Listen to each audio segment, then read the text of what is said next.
Back in the day, bad guys used guns to rob their victims. Today, it's way more common to rob people using a computer. Hi, this is Thomas Edwards, Marketing Director at Debexpert. Today, I'm going to talk about how we protect our most valuable asset, customer data. And at the end of this episode, I'm going to give some simple tips that actually work. Trust me, they do.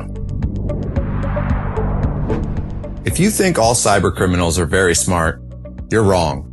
They're just observant and skillfully exploit our mistakes.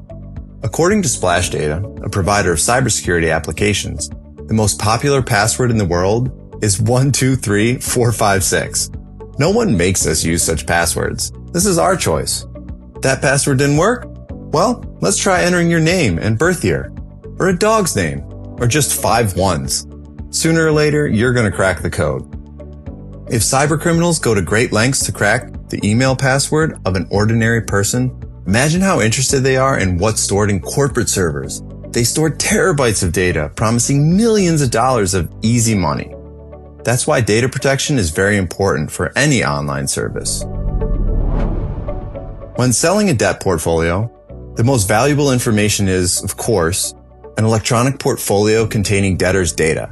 Some lenders still use CDs or flash drives to transfer data to buyers. Some prefer file exchange services. We use end-to-end encryption. Today, it's the most reliable way to protect data from theft. And it's easy to do for the client. You just need to make a couple of mouse clicks. End-to-end encryption is when a file is encrypted with keys that are stored in the seller's and buyer's computers. No one else, not fraudsters, not your competitors, not me, not even the sender of the file can open your file. Even if someone else gets it by mistake, they can't do anything with it. At Debexpert, we use the Advanced Encryption Standard, or AES for short, to protect data. This is the most advanced encryption system in the world. By the way, this encryption is used by the US government, and our country can afford the very best. But more to the point, all bidders on Debexpert have their own unique encryption keys.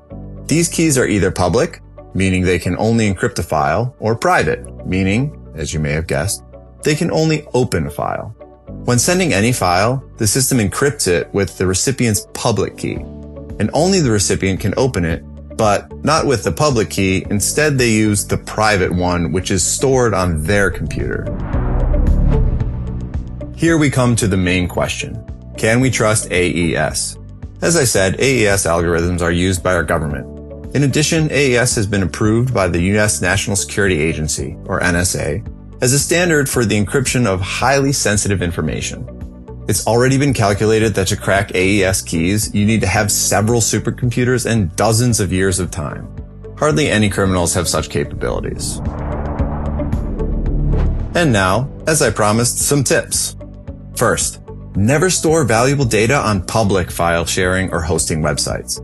Uploading personal photos or music is one thing, but uploading documents of value is quite another. Such files should not be posted unencrypted.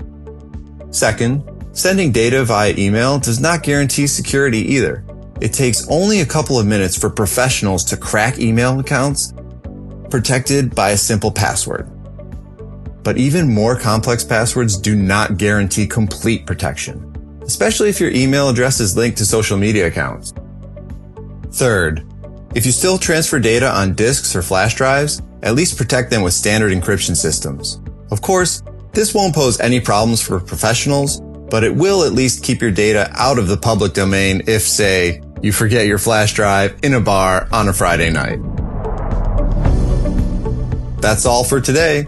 Thomas Edwards of Debexpert signing off.